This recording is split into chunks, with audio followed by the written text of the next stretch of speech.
Awalnya pengajian mahasiswa. Berapa lama kemudian Mbak tahu bahwa ini kemudian mulai menulis doktrinnya? Prosesnya 3 hari. Apa saja yang disampaikan dalam 3 hari? Waktu itu dia menerangkan gitu bahwa negara kita tuh negara kotor, jadinya negara yang harus bersih. Jadi kita harus hijrah ke Madinah seperti zaman Nabi gitu, Mekah ke Madinah.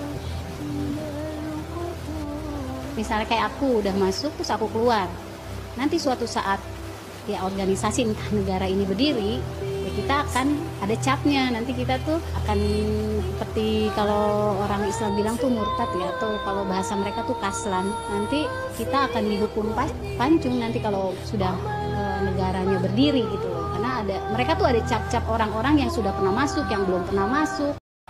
Yang waras tidak boleh mengalah terhadap mereka para pencuri agama yang menjadikan agama sebagai alat politik. Assalamualaikum warahmatullahi wabarakatuh. Om Swastiastu, Namo Buddhaya, salam kebajikan. Sahabat-sahabat Tulang 9 yang saya hormati dimanapun juga berada.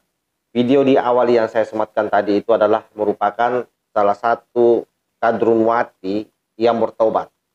Dia adalah mantan ex HTI yang kemudian memberikan pengakuan ke publik bagaimana pola yang dilakukan oleh HTI dalam merekrut kader.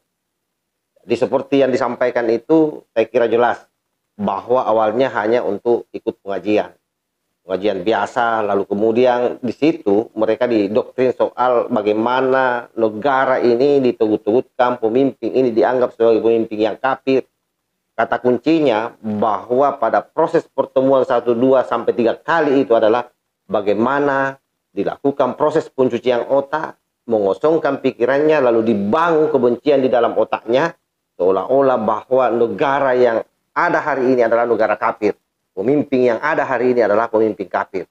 Itulah yang dilakukan oleh mereka, para HTI.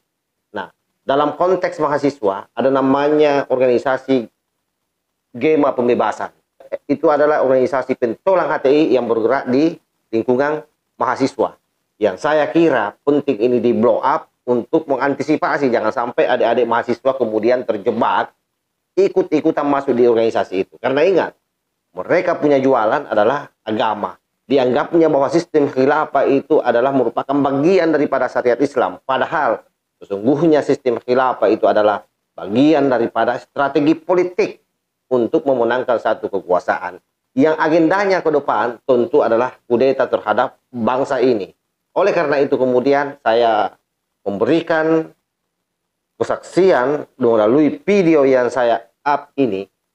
Tentu harapan saya sederhana. Bagaimana seluruh anak bangsa ini tidak gampang diajak-ajak, tidak gampang didoktrin-doktrin untuk masuk dalam satu komunitas. Kalaupun misalnya mau berorganisasi, saya kira carilah organisasi nasional yang memang betul-betul sudah membumi di negeri ini, yang tidak pernah memiliki cacat terhadap bangsa ini. Organisasi yang mencintai negara kesatuan Republik Indonesia. Saya tidak mau menyebut bahwa organisasi ini atau itu. Kenapa? Karena jangan sampai kemudian saya dianggap mempengaruhi orang untuk masuk di organisasi di mana saya berada. Yang pasti kalau saya itu waktu mahasiswa, saya adalah aktivis Pergerakan Mahasiswa Islam Indonesia atau PMII. Lalu setelah selesai di PMII, saya masuk menjadi kader di Gerakan Pemuda Ansor. Alhamdulillah sampai hari ini dan sampai mati, insya Allah saya tetap Ansor yang senantiasa mengabdi untuk ulama, mengabdi untuk bangsa ini. Wallahul muwaffiq ila aqwamit thoriq. Wassalamualaikum warahmatullahi wabarakatuh. NKRI harga mati, Nusantara milik kita.